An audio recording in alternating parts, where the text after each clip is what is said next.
Ano nangyari? Sige. Okay, ito yung ating, point na pinag-aaralan ano.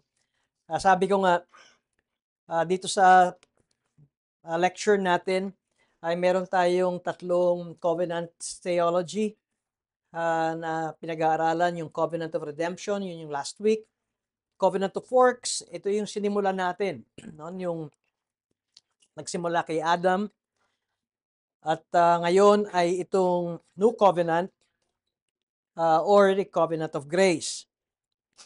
Ngayon ito yung mga paulit-ulit na atin ng, ah, fina-flash sa inyo sa screen na kung bakit sinasabi natin mahalaga ang, covenant theology dahil ito yung pamamaraan ng Diyos na bigyan ng reward of life ang tao, no? Particularly ito ay kay Adam and it is by way of covenant. Kaya yung point na mahalaga ba ito sa isang church o sa isang mananampalataya? Number one, nasa confession kasi natin ito. Tayo ay Reformed Baptist at ito ay nasa ating confession, excuse me, at sinasabi ng ating confession ay ang pamamaraan ng Diyos para tayo ay gantimpalaan niya, ito ay sa pamamagitan ng covenant. Ito yung ating diagram, na inyong makita. Tinalakay na natin yan last week. At ito ay kanyang ibinigay kay Adam. At kung susunod si Adam, ang reward niya ay eternal life. At kung siya ay merong disobedience, ang punishment ni Adam ay death.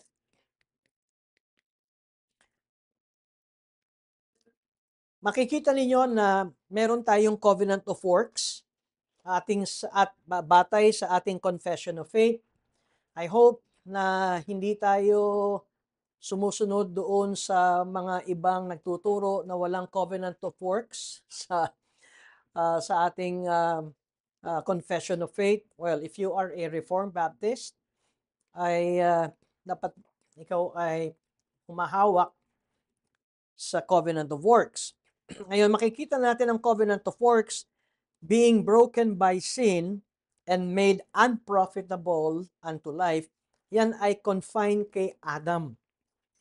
Kung sumunod si Adam, yung covenant of works ng Diyos kay Adam ay mayroong eternal reward si Adam, pero nakita natin na hindi nakasunod si Adam and it was broken by sin.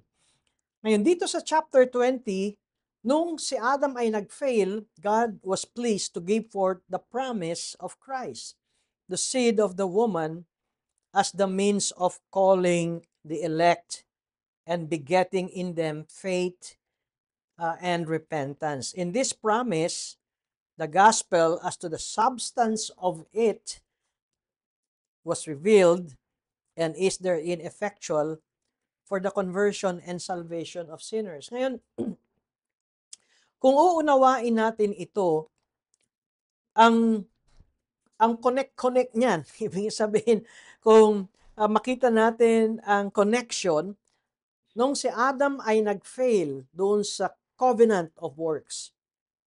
Well, I hope na maging maliwanag sa atin kahit walang covenant doon sa Genesis, ay merong tayong nakitang agreement, may two parties, merong blessing kapag sumunod, merong punishment kapag lumabag, at yan ang covenant. Anyway, ang sinasabi rito, nung nag-fail si Adam doon sa covenant of works, ay merong promise. At ito yung sinasabi natin na covenant of grace. Yung promise na yan ay sa binhi ng babae at ito yung kaparaanan para tawagin ang mga elect. Okay? At kung makikita natin, ang kaligtasan ay saan? Sa covenant of grace. Based sa ating confession, In this promise, the gospel as to the substance of it was revealed and is therein effectual for the conversion and salvation of sinners. So ano nakapagliligtas sa isang makasalanan? It is the covenant of grace. At sinasabi nga natin kung bakit importante sa atin ito. At kung makikita natin, ang covenant of grace is God freely offers life and salvation. So, hindi ito by works. Ito ay ibinibigay ng Diyos. At ang requirement ay faith. Ano bang definition ng faith? Faith is an open hand na all you have to do is receive. Okay? So yan ang faith. Walang action tayo rito, kundi ah, tayo ay humihingi at tatanggap. Yun yung faith. At ang grace na sinasabi ay mayroong promise. Tingnan ninyo, ang promise ay ang Holy Spirit. At anong gagawin ng Holy Spirit doon sa mga biniyayaan ng Diyos ng covenant of grace? Ang gagawin ng Holy Spirit, the Holy Spirit will make them willing and able to believe. Kaya, pag sinasabi natin ang kaligtasan natin ay hindi sa atin, kundi sa Diyos, kasi ito yung flow of thought ng ating kaligtasan. Hindi yung kasi nagsisimba ako linggo-linggo o kasi nabautismo ano ko sa tubig, kaya ako ligtas. Kundi yan ay gawa ng Espiritu Santo. Balik tayo sa chapter 7. Nakita nyo, pagkalaki-laki na ng covenant of grace dyan. Man having brought himself under the curse of the law, yung covenant of works, nag-fail si Adam, kaya si Adam, na siya lang ang unang tao, pero siya ang kumakatawan sa lahat ng tao, kaya si Adan at ang lahat ng nasa ilalim niya ay nasa ilalim ng sumpa. Pero nandito ang pagpasok ng covenant of grace. Makikita ninyo, He freely offers unto sinners life and salvation by Jesus Christ, requiring of them faith in Him that they may be saved. Ano ang kaligtasan natin? Sa pamamagitan ni Kristo. Okay? At ito ay freely offer. Ito nga yung sinasabi natin, tatanggapin mo lang. Diba? At ito ay sa pamamagitan ng pananampalataya. Ngayon, and promising to give unto all those that are ordained unto eternal life. Sa ating confession, ang maliligtas, ang sasampalataya ay yung mga ordained unto eternal life.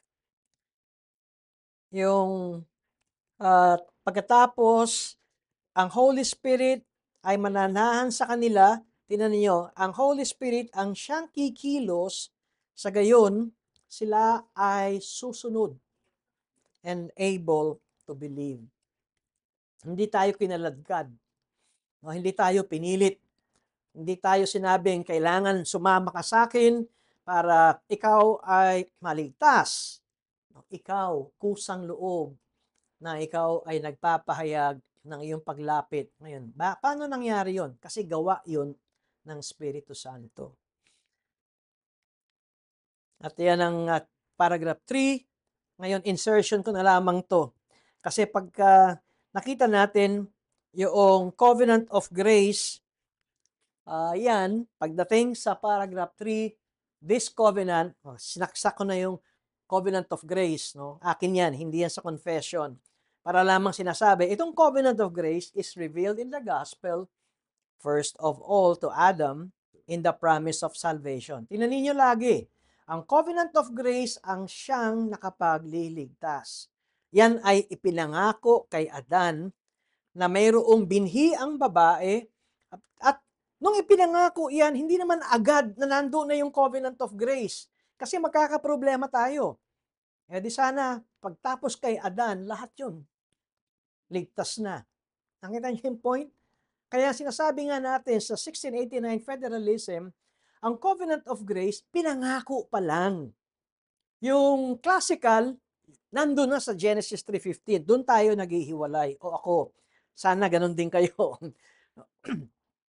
And so, by further steps, until the full discovery thereof was completed in the New Testament. Ngayon, pag tinignan nyo yung sense, ano ba yung kinakailangan na magkaroon ng full discovery? Yun yun. Ano bang kinakailangan na magkaroon ng full discovery? Ano ba yung kinakailangan makomplete sa New Testament? Yung kamatayan ni Kristo. And that is, sabi nga nung sa Lord's Supper, this is the new and everlasting covenant. And it is founded in that eternal covenant transaction that was between the Father and the Son. Ito na yung pangatlo, eternal covenant transaction or the covenant of redemption. That was between the Father and the Son about the redemption of the elect. Napansin ba ninyo? Ang maliligtas ay ang mga elect. And it is alone by the grace of this covenant. So ang salvation is alone by the grace of this covenant. That all the posterity of fallen Adam that were ever saved did obtain life and blessed immortality. Ngayon binanggit dito ang posterity ni fallen Adam kasi lahat ng kay Adan ay nasa ilalim ng sumpa. Ngayon, ang kaligtasan ay sa pamamagitan lamang ng covenant of grace. Pero yung covenant of grace na yan ay nagsimula sa eternal covenant transaction ng Triune God, Father, Son, and Holy Spirit. At sinasabi rito na ito ay naka-focus ito na doon sa lahi ni Adan ay mayroong mga elect at ito yung maliligtas. Kaya ito yung ating diagram ng covenant theology. Ang isang makipapansin nyo rito ay itong dalawang araw na ito. Of course, ang Diyos ang sinasabi sa ating confession of faith na nag-condescend ang Diyos para mabigyan ng reward of life ang tao is through by way of covenant. Ito yung ating pinag-aaralan. Nagsimula ito before the creation of the heavens and earth. So ito ay eternity past. At pagkatapos, tumakbo na ang kasaysayan ng sangkatauhan o yung redemptive history na tinatawag natin. Pero mapapansin niyo na ang covenant of works kay Adam, and so Adam failed, at pagkatapos walang kaligtasan nang si Adan ay nahulog sa kasalanan. At pagkatapos tumakbo ito, dito sa gitna na ito ay yung pinag-aralan nating Adamic Covenant, Mosaic Covenant, at saka Davidic Covenant. Manda kayo dahil ang kaligtasan ay dito sa Covenant of Grace. Ngayang manda tayo, ang point nito, may kaligtasan ba sa Abrahamic Covenant, Davidic Covenant, tsaka Mosaic Covenant, at tsaka Davidic Covenant? Tataas ang kilay natin kasi ang tanong, kailan nagsimula yung Covenant of Grace? Nakita natin kanina sa ating confession sa pamamagitan ni Kristo. Wala pa si Kristo rito, di ba? So, papaano ang kaligtasan ng Old Testament? Paliliwanag natin yan mamaya. Pero mapapansin ninyo, ang Covenant of Grace ay galing sa Covenant of Redemption. Di ba? Nagkasundo ang Trinity na ang Father ay may ibibigay na elect sa kanyang anak. At ang anak ay tutubusin at ililigtas ang mga elect na kaloob ng Ama sa anak sa pamamagitan ng kanyang pagkamatay sa cross. So, ito yung covenant of redemption. Ano naman ang role ng Holy Spirit? Ang role ng Holy Spirit ay yung ginawa ng anak ang siyang mag-a-apply nito sa mga elect. Ito yung babaguhin ng puso. Diba? Ito yung papalitan ng pusong matigas sa pusong laman o pusong malambot. At ilalagay ng Diyos ang kanyang kautusan sa puso ng mga elect.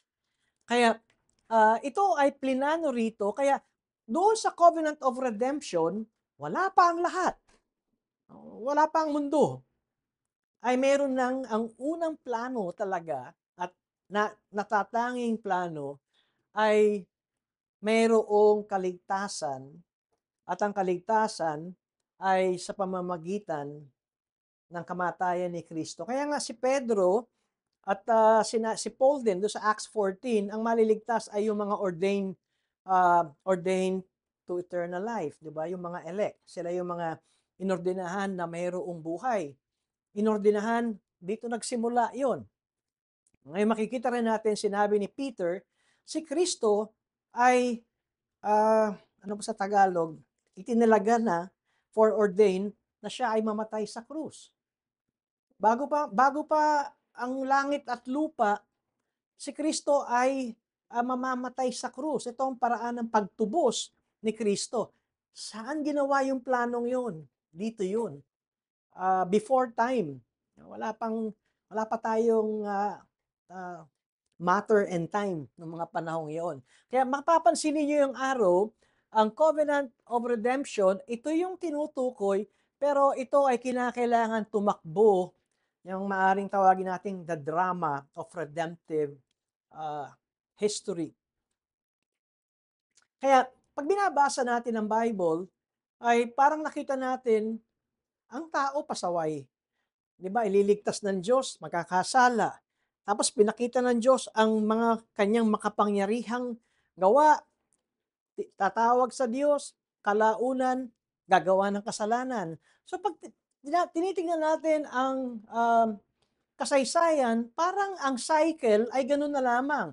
Kikilos ang Diyos, at pagkatapos ang tao ay magkakaroon ng kapayapaan, at kapag sila ay may kapayapaan, matutukso, mahuhulog sa kasalanan, parurusahan sila ng Diyos, at kapag hirap na sila sa buhay, tatawag sa Diyos, at ang Diyos ay muling kikilos. Yan maliwanag na makikita natin yan sa hukom, no, sa Judges, yung cycle na yon.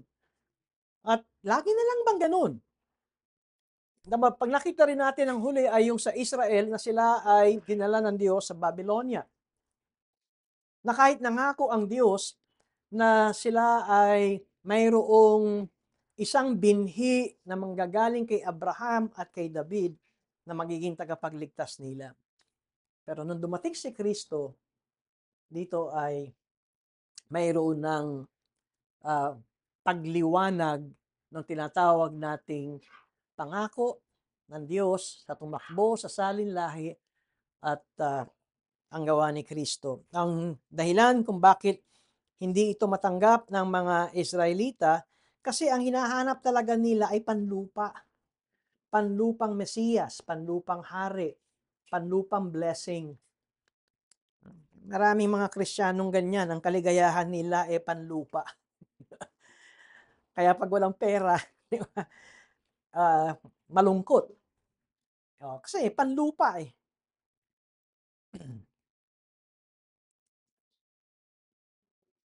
Pag kulang ang entrega, away. Kasi panlupa eh. Paano magkakasya ito? Alam mo, may tip ako sa inyo. May ama tayo eh. Diba? Kuminsan yung tiwala kasi natin nasa perang panlupa. Kung ang tiwala natin ay nasa ama, ay ang Diyos ama natin ang siya magpo-provide. Kaya lang kasi kuminsan tayo yung mataas yung standard natin ng panlupa eh. Anyway, iba yan. So tingnan natin yung genealogy ng Panginoong Kristo. Sige, so dito na tayo ngayon sa New Covenant. Dalawa ang tekstong makikita natin na sinabi na ang pinanggalingan ng Panginoong Hesus. Kunin ko yung aking Bible. Matthew 1:1. Oo. Kung mayroon kayong English Bible, at English ngayon ang aking hawak, tingnan niyo ang Matthew chapter 1, verse 1. Matthew 1:1. the book of the genealogy of Jesus Christ, the son of David, the son of Abraham. Ito yon. So pinakita natin, ang Panginoong Hesukristo ay bilang laman ay galing kay Abraham. Okay, di ba? Kasi si Abraham ang pinangakuan ng Diyos, hindi lamang dadami ang iyong salinlahi, hindi lamang bibigyan kita ng promised land, pero magkakaroon ng hari ang iyong lahi. Okay, so pag tinignan natin yon ay natupad lahat yon kasi si David ay galing kay Abraham. Pero merong sinabi ang Diyos na merong kang binhi na magiging blessing ng buong mundo, of all nations. Sino kaya yun? Si Jesus. Ngayon, pag tinignan natin ang Luke chapter 3,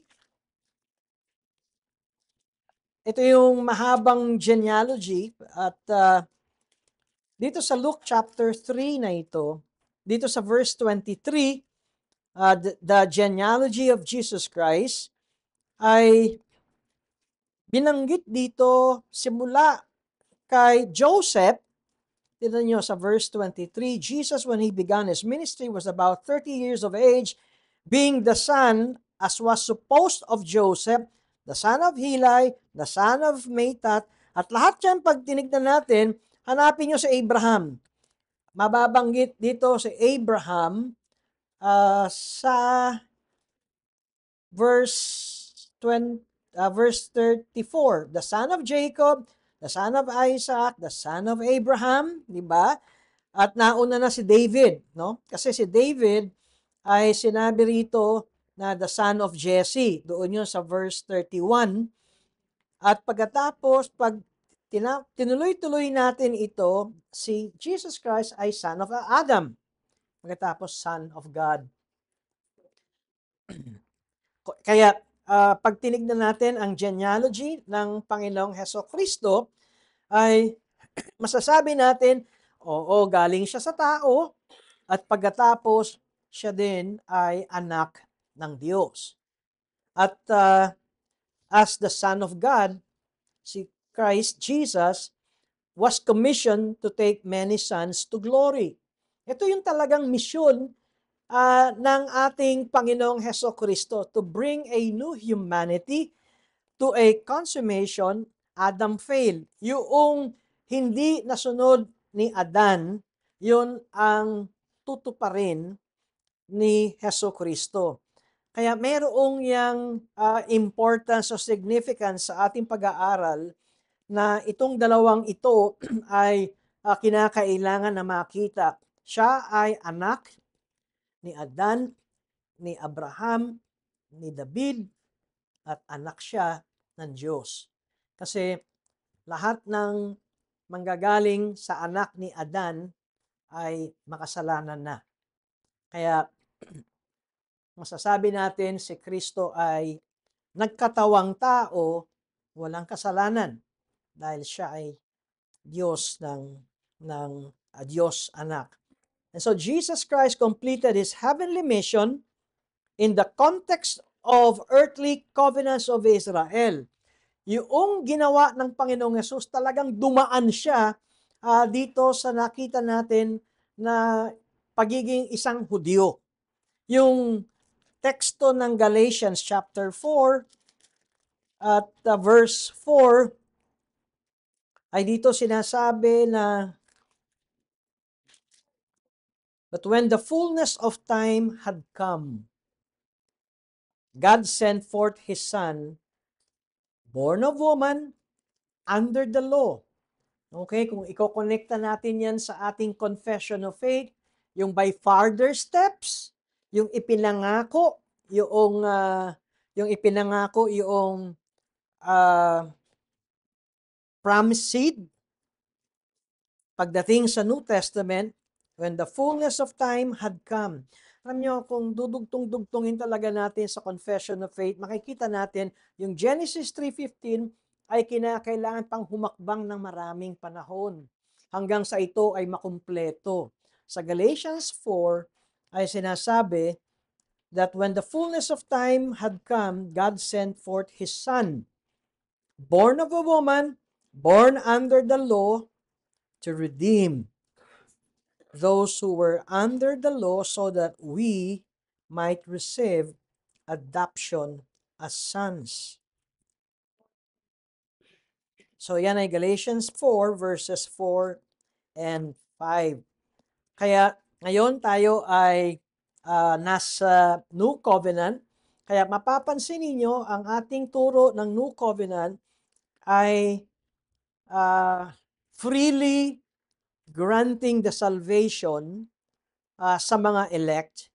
At ito yung ipinangako at pag-aralan natin na nasa Covenant of Redemption. At doon sa Covenant of Redemption na yon ay ang maliligtas ay ang mga elect na kung saan ay ito ang tinubos at niligtas ng Panginoon. Okay, so ang mission ni Jesus Christ is to redeem those under the law. Napansin ba ninyo? Ano ba yung under the law?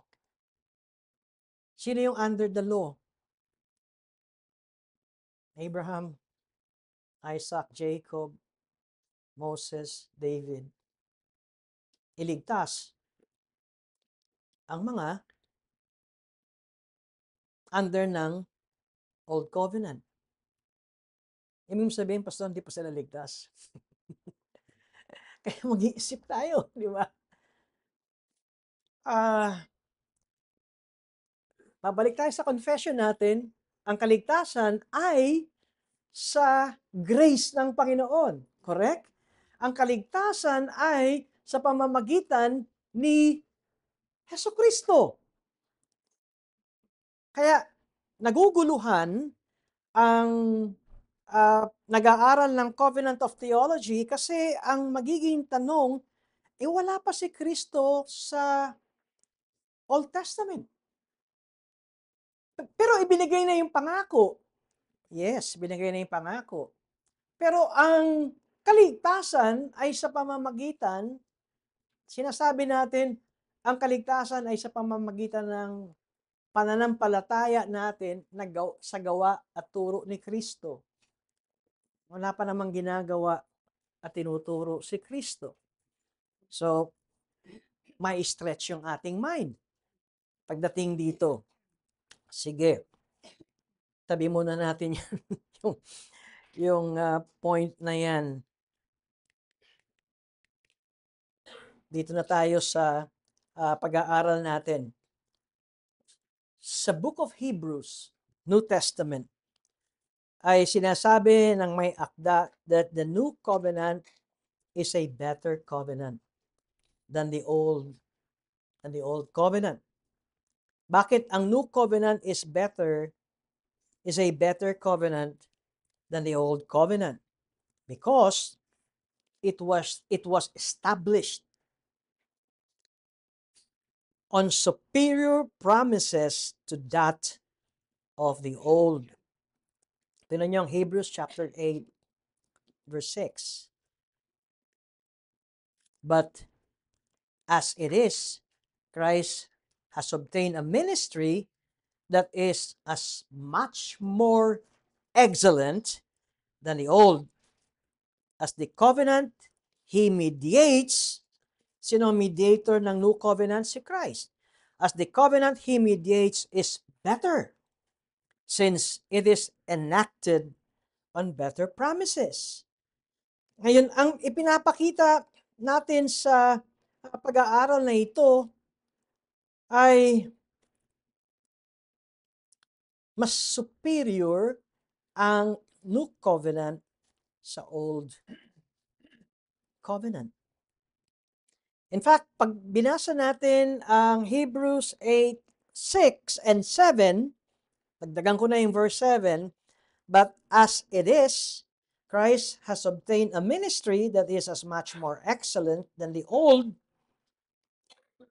Kaya, hindi sila magkapareho. No, yung ginagawa ng classical covenant theology, pinag-iisa nila yung old saka yung new covenant. Sa scripture, hindi sila magkapareho. Alam mo yung sabi nun, hindi mo fina-flatten o hindi mo sinasabing pareho yan. Hindi. Ang scripture nagsasabi, better. ang new covenant kaysa sa old. Kaya sundin natin yung scripture. Ang sinasabi dito, Christ has obtained a ministry that is as much more excellent than the old, as the covenant he mediates is better, since it is enacted on better promises. Tingnan niyo verse 7.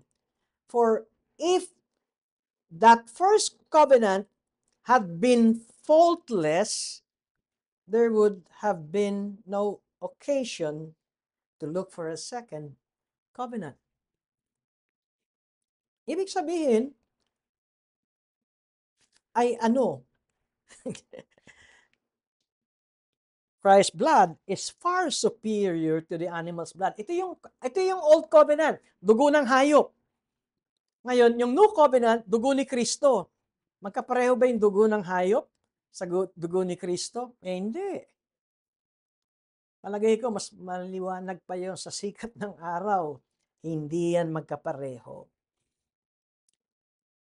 Ito ang kadahilanan kung bakit sinasabi natin na superior ang new covenant. It's because the death of Christ accomplished far more than the blood of the old covenant sacrificial animal system.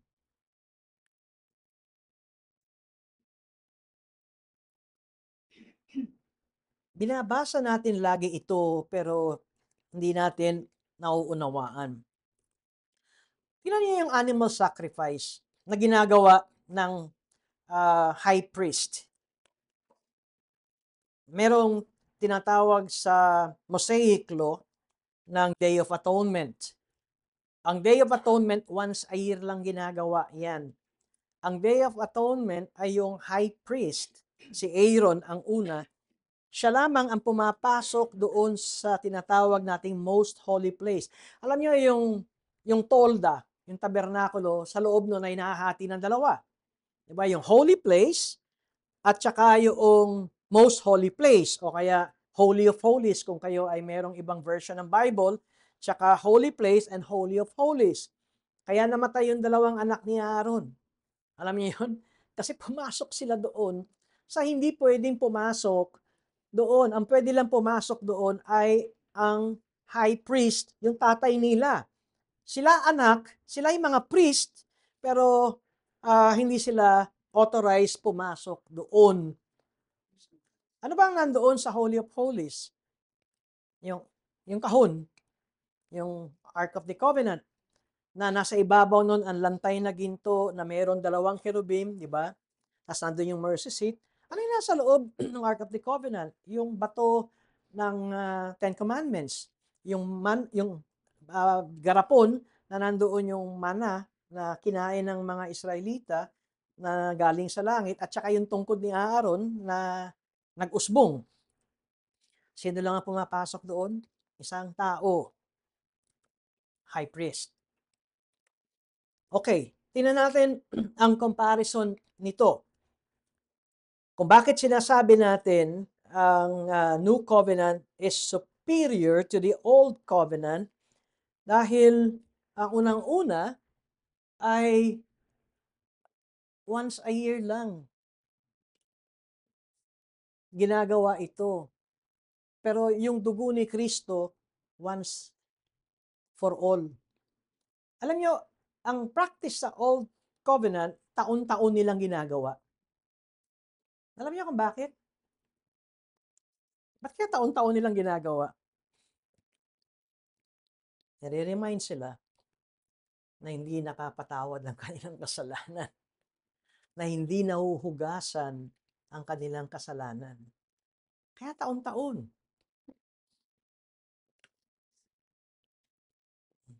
Pag hindi sila sumabay sa atin simula sa lecture 1, tataas talaga ang kilay nila sa lecture na ito. The animal blood sacrifice, tin mo, never brings the old covenant people near God. Ang nakakapasok lamang sa presensya ng Diyos, doon ay isang tao lang, yung high priest. At doon sa panahon ni Moses ay si Aaron. Tingnan yung dugo ni Kristo. Christ's blood brings His people directly to God's presence. Kaya hindi magkapareho ang Old Covenant sa New Covenant. Kaya nga, sa turo natin, meron two covenants. At itong two covenants na ito ay magkaiba. Hindi sila pantay. Okay? And so, the animal blood, ang high priest lamang ang siyang nakapapasok dito. At ang nangyayari itong Day of Atonement, nalilinisan ang buong Israel, pero once a year, every year, kailangan silang malinisan. Taon-taon, kailangan silang magkaroon ng cleansing. Okay? Pangalawang obserbasyon natin, na sa Old Covenant, the Israelites or the Old Covenant people never drew near to the inner sanctuary or to the Holy of Holies, na kung saan yung kaluwalhatian ng Diyos ay nananahan doon. Ito yung between the cherubim above the mercy seat set on the ark. Pero yung dugo ni Kristo, nung namatay si Kristo, yung mga tao na nasa ilalim ng kaniyang bagong tipan ay naidala niyang direkta sa presensya ng Diyos. At pagkatapos, ang pagtanggal ng kasalanan ng mga nasa ilalim ng New Covenant once and for all.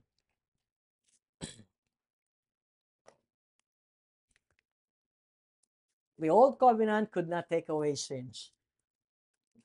Hindi ito heretikong teaching, pero tingnan natin ang scripture.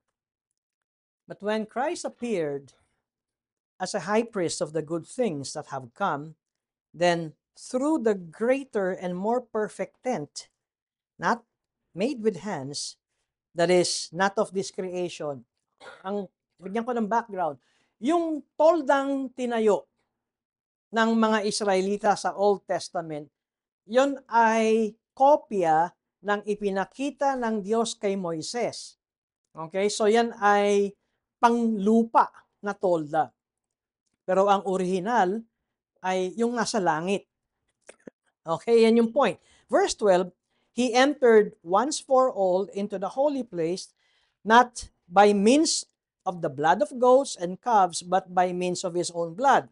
Ngayon, sinong tinutukoy dito? Yung kamatayan ni Kristo. Hindi dugo ng hayop ang dala niya. Hindi katulad ng high priest. Ang dala ng high priest, hindi niya dugo ng kambing o kaya dugo ng baka. Pero kay Kristo, nung kanyang ginawa ito, ano sinasabi? Thus, securing an eternal redemption. Kung susundan natin ang flow of thought dito, yung Old Covenant ritual ay hindi nakapagbibigay ng eternal redemption. Ang nakapagbibigay lamang ng eternal redemption at nakakapagsiguro ay yung dugo ni Kristo. Verse 13, For if the blood of goats and bulls and the sprinkling of defiled persons with the ashes of a heifer sanctify for the purification of the flesh, handaan natin to, purification of the flesh. Nakapagsasanctify naman ang Old Covenant blood sacrifice, pero ang nasasanctify sa kanila ay purification of the flesh. Verse 14, How much more will the blood of Christ, who through the eternal Spirit offered Himself without blemish to God, purify our conscience? Tabi natin itong dalawa. Purification of the flesh, tsaka purification of conscience from dead works to serve the living God. Therefore, verse 15, He is the mediator of a new covenant so that those who are called may receive the promised eternal inheritance, since a death has occurred that redeems them from the transgression committed under the first covenant. Pag tinitingnan natin ang Hebrews, yung nasa ilalim ng first covenant ay kinakailangang maligtas. They have to be redeemed at ang paraan para sila maligtas ay ang dugo ni Kristo, hindi dugo ng goats and bulls or calves. Ito pa yung passages that and might reconcile us both to God in one body through the cross, thereby killing the hostility. Ang point nito ay ang reconciliation talaga ng tao sa Diyos ay ang kamatayan ni Kristo sa krus. Colossians 1:20 hanggang 22, and through Him, to reconcile to Himself all things, whether on earth or in heaven, making peace by the blood of His cross. Ang kapayapaan natin sa Diyos ay ang kamatayan ni Kristo sa cross. Verse 21, and you, who once were alienated and hostile in mind, doing evil deeds, He has now reconciled in His body of flesh by His death, in order to present you holy and blameless and above reproach before Him. Sino lang ang makapaghahatid sa atin o sa tao sa Diyos? Hindi yung animal blood, kundi yung kamatayan ni Kristo. Again, the old covenant could not take away sins. Hebrews 9:25 to 26, nor was it to offer himself repeatedly as the high priest enters the holy places every year with blood not his own. Lagi nating mababasa yan sa Hebrews. Yung high priest sa old covenant, naghahandog ng dugo, pero hindi niya dugo yun, dugo ng hayop yun. Verse 26, for then he would have had to suffer repeatedly since the foundation of the world. But as it is, he has appeared once for all at the end of the ages to put away sin by the sacrifice of himself. Ngayon, kung bakit nilagyan ko ng bold itong mga ito, kasi yung New Covenant ay darating pa lamang at yan ay at the end of the ages. So, hindi yan nagsimula from the beginning of the ages. Kaya sinasabi natin sa ating pag-aaral na ito that the death of Christ establishes His people in the New Covenant on the basis of a perfect and permanent sacrifice. Ngayon, ito ang gusto kong tingnan ninyo. The benefits of this covenantal sacrifice were enjoyed throughout history. Okay, yung epekto, benepisyo ng kamatayan ni Kristo, ano ba yung term nun? Nag-retroact? Tama ba yun? So, yung kamatayan ni Kristo, ang benepisyo ng kanyang kamatayan, ang epekto nito is throughout history. Okay, so yung kasalanan ni Adan ay naapektuhan, but the legal establishment of it took place at the end of ages. Yung magmula kay Adan, lahat ng tao ay nasa ilalim ng sumpa ng Diyos. Pero nung namatay si Kristo, in the fullness of time, sabi ni Paul sa Galatians chapter 4, na ipinanganak ng isang babae, yung kamatayan ni Kristo, ang epekto niyan ay hindi lamang pagtapos ni Kristo ang lahat ng mga taong sasampalataya sa Kanya, kundi maging yung bago dumating si Kristo at nagkatawang tao, atras tayo kay Adan, ay naroon ang benefit nito. But the legal establishment of it took place at the end of the ages. Yun yung kamatayan ni Kristo sa krus. Hebrews 10 verses 1 to 4. For since the law has but a shadow, ito yung sinasabi natin, yung old covenant ay anino. Okay, at saan galing yung turo natin na yung old covenant ay anino? Sa scripture, sa Hebrews. For since the law has but a shadow of the good things to come instead of the true form of these realities. Kaya nakita niyo yung From Shadow to Substance na libro ni Dr. Samuel Renihan, na pinakikita niya na ang Old Covenant ay anino. At ang New Covenant, ito yung true form. Ito yung substance. It can never, by the same sacrifices that are continually offered every year, make perfect those who draw near. Otherwise, would they not have ceased to be offered, since the worshippers, having once been cleansed, would no longer have any consciousness of sins? But in these sacrifices, there is a reminder of sins every year. Kung bakit taon-taon ay merong Day of Atonement, pinapaalalahanan ng mga Israelita, kayo'y makasalanan.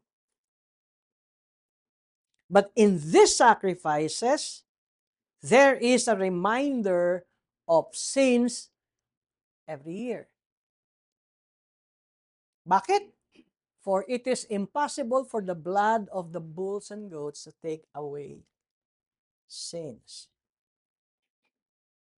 Kaya nga, yung sinasabi natin, shadow, the Old Covenant had a sacrificial system, okay, yung Mosaic rituals, no? Yung ceremonial, yung paghandog at pagsamba sa Diyos. Yan ay Old Covenant that forgave sins, tingnan niyo to, in the context of Canaan. Anong ibig sabihin in the context of Canaan?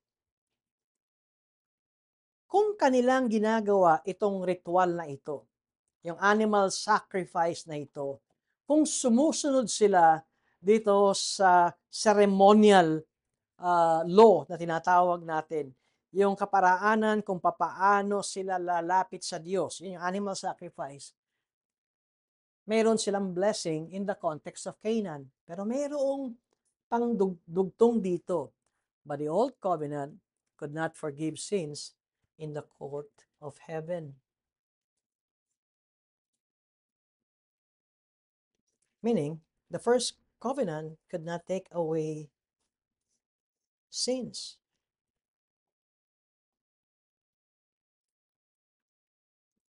Bagaman meron tayong makikita na ang Old Covenant was inaugurated with ritual blood, ganun din yung New Covenant.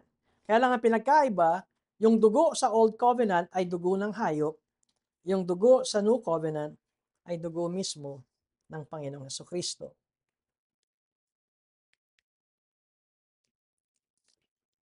Sa Hebrews chapter 9,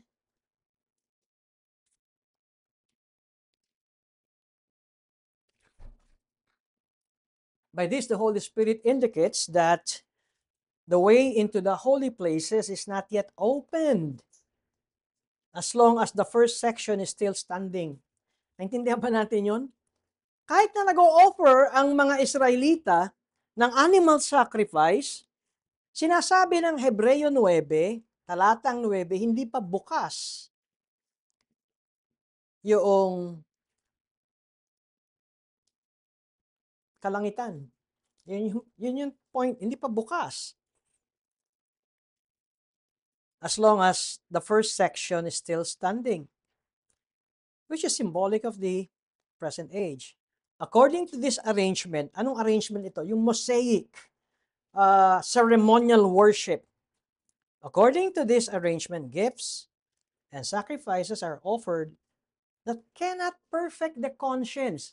Kanina nakita natin yung purification of the flesh, tsaka purification of the conscience. So the animal sacrifice, ceremonial worship, or ritual cannot perfect the conscience of the worshiper, but deal only with food and drink and various washings, regulations for the body imposed until the time of Reformation. Verse 13, for if the blood of goats and bulls and the sprinkling of defiled persons with the ashes of a heifer sanctify, for the purification of the flesh.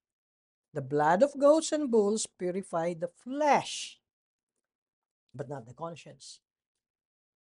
So yung panglilinis sa mga Israelita panlabas, outward. Pero ang hindi magagawa ng Old Covenant ceremonial rituals ay linisin yung puso.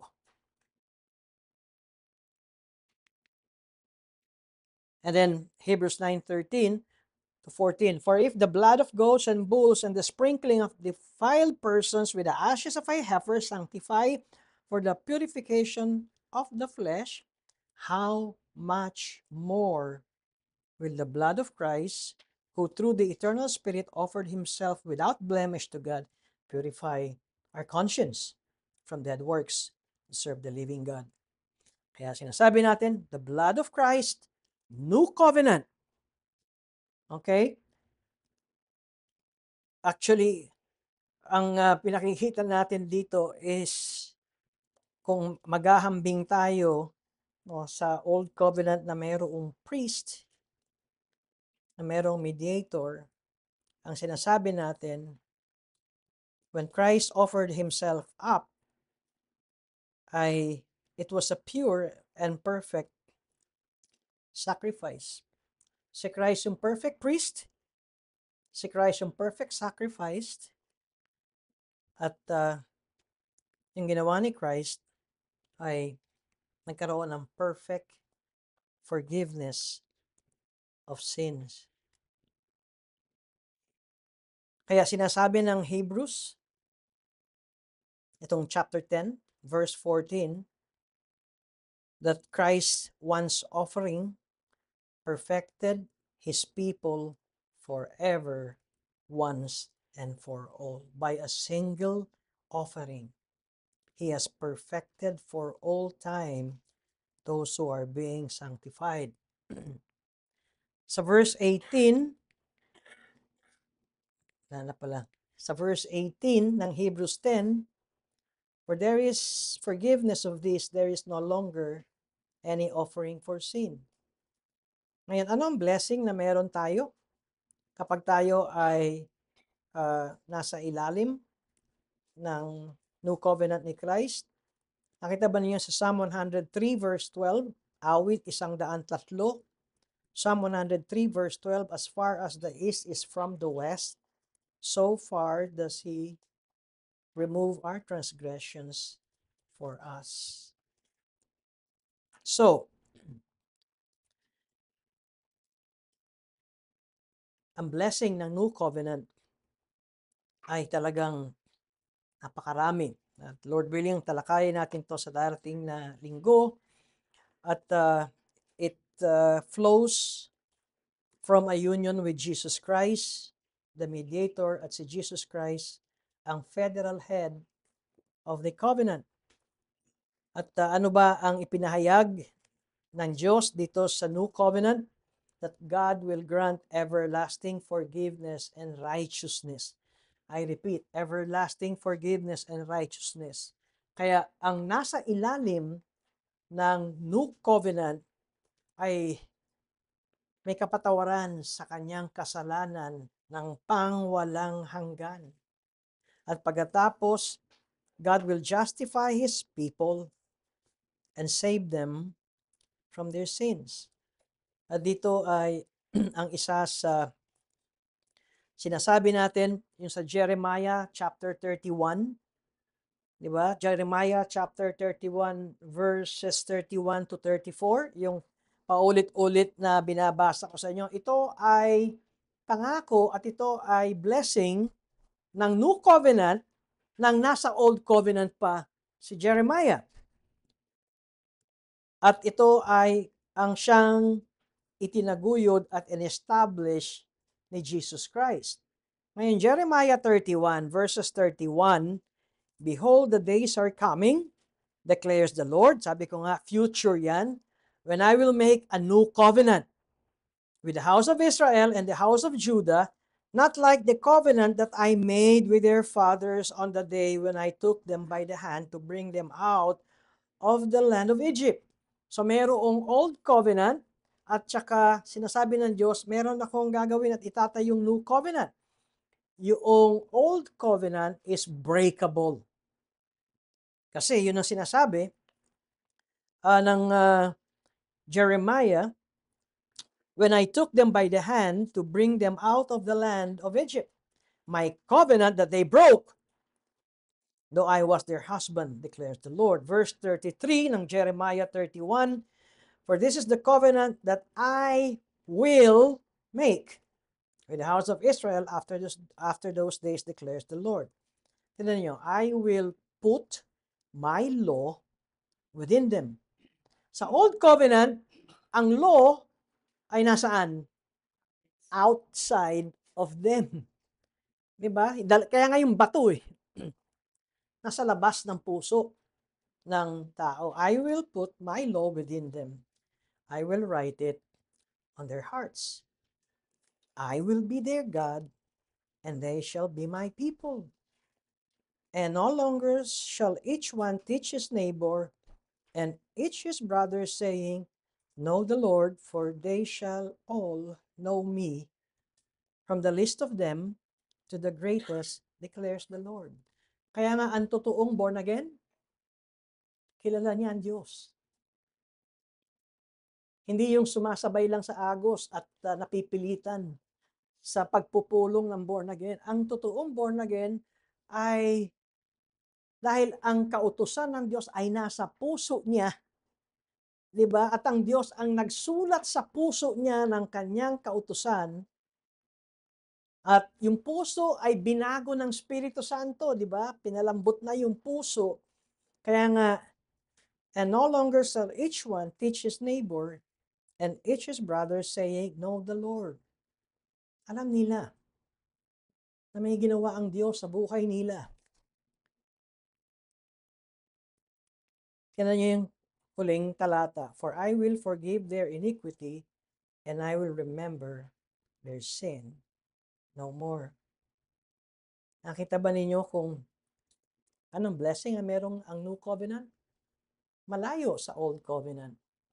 Sa Old Covenant ay ang mga Israelita ang dapat sumunod. Under ng New Covenant, ang Diyos ang siyang kumikilos.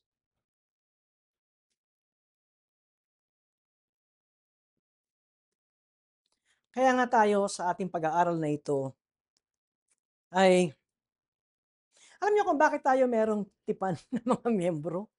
Bakit tayo may church covenant? Ito ang sukatan kung talagang totoong born again ka o hindi. Alam mo, ang born again ay magkakasala, mahuhulog, pero ang born again ay hindi bibitaw sa Panginoon, hindi bibitaw sa church life, hindi nila mawawala bilang parang bula. Bakit? Kasi ang naglalagay sa iyo ng desire at lahat ay ang Diyos. Pero pwede ka namang maging present ng 52 Sundays.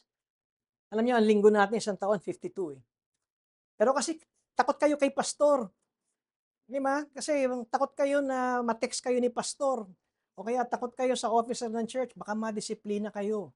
So ang takot nyo sa tao, hindi sa Diyos. Kaya merong mga tao nagtatago sa pastor. Eh kahit saan ka magtago, kitang-kita ka ng Diyos. Di ba? Kaya sinasabi natin, hindi perfect ang born again, pero ang born again ay hindi tatalikod sa salita ng Diyos.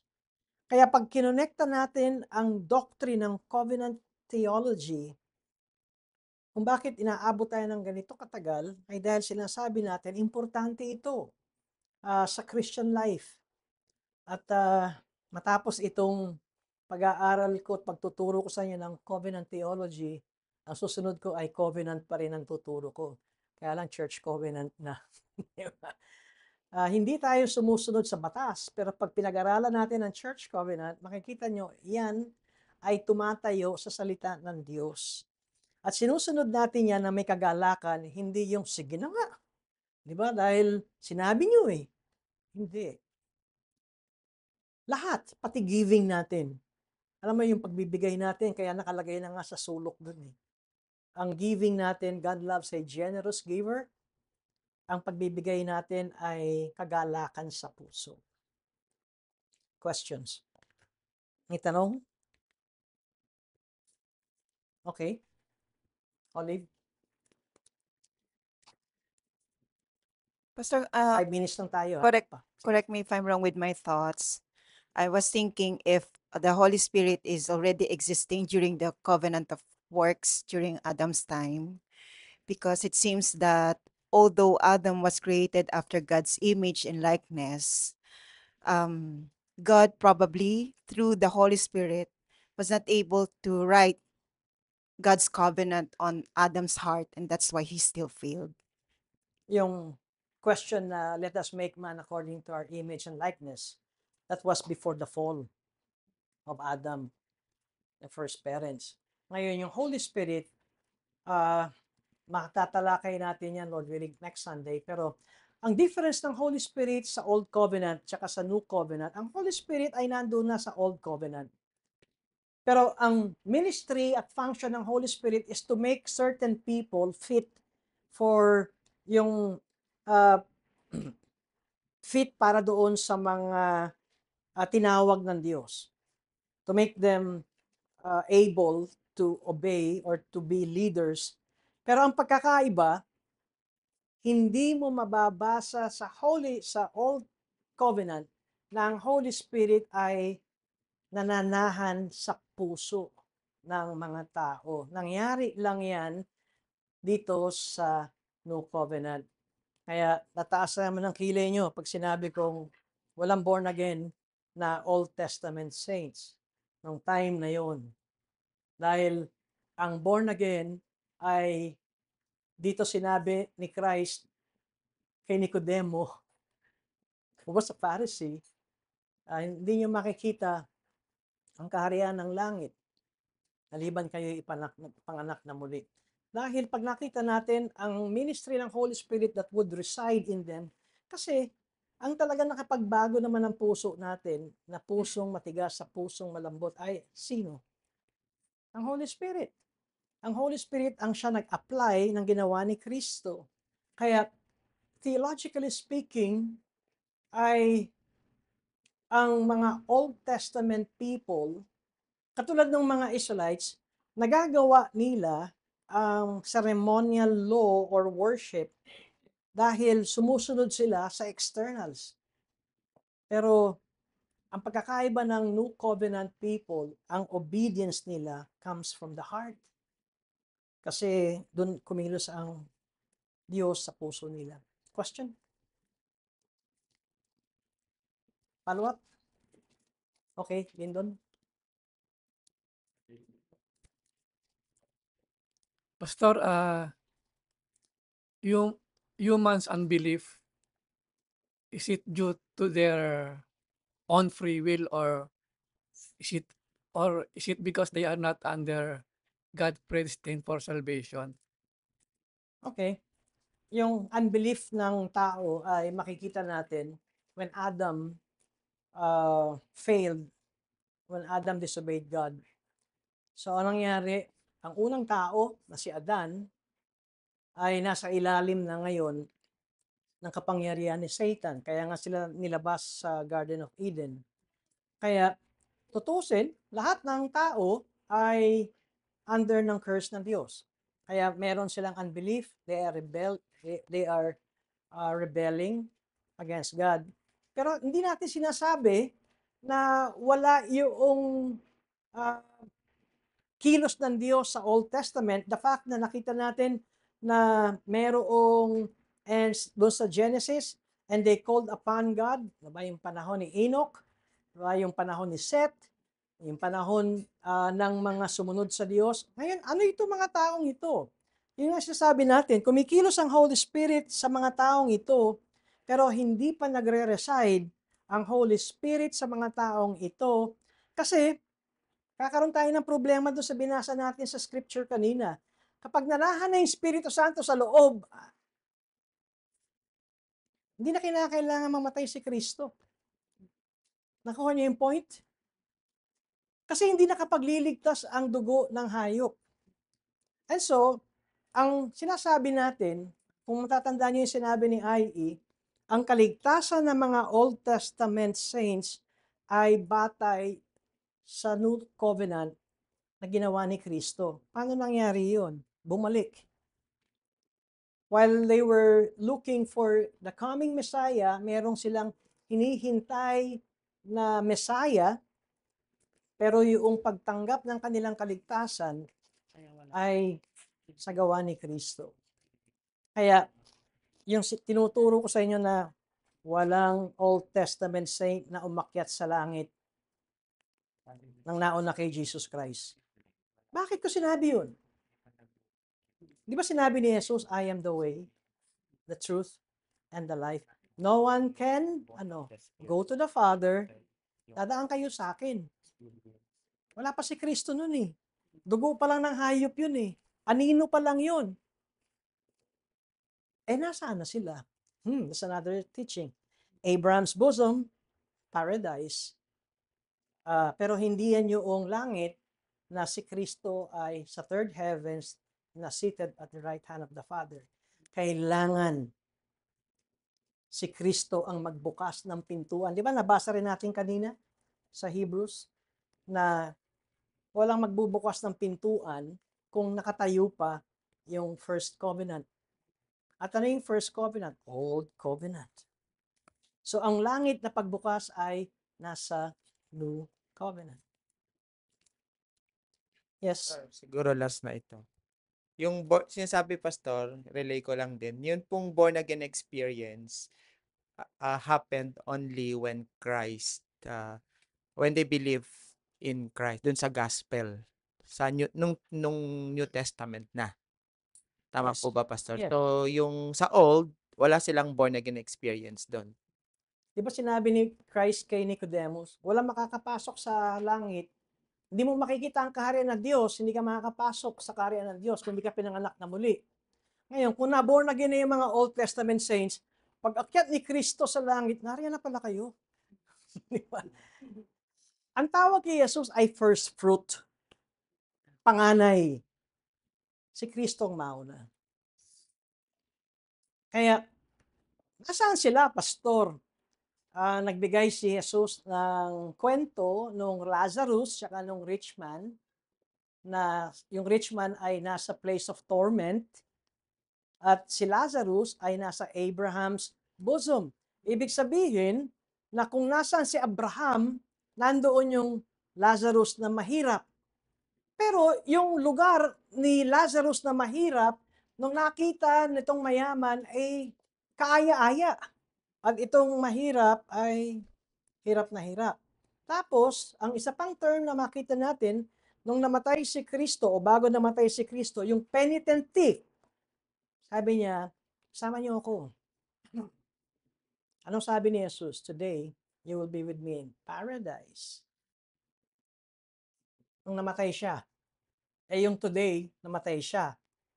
3 days pa siya bago nabuhay na muli. So, nung namatay si Kristo, yung thief ay nasa paradise. Kaya another theological study, yung paradise, saka yung Abraham's bosom, under ng Old Covenant, ay a place of blessedness. Pero wala pa sila sa langit na kung saan nandoon ang Ama at nandoon nakaluklok ang anak. Alam niyo bakit?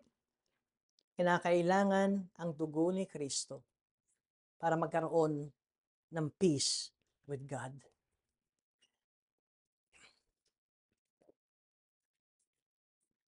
Okay, let's pray. Panginoon, salamat po sa pag-aaral na ito. Tulungan niyo kami sa nawa dito po sa last session namin sa darating na Lord's Day, ang New Covenant, na ito ay hindi po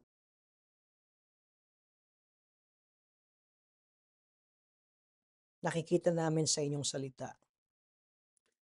Alam po namin na may mga bagay na kinakailangan na talagang iunat namin ang aming pong mga kaisipan, ngunit ipakita nyo sa amin na itong mga katuruang ito ay mismong ayon sa inyong salita.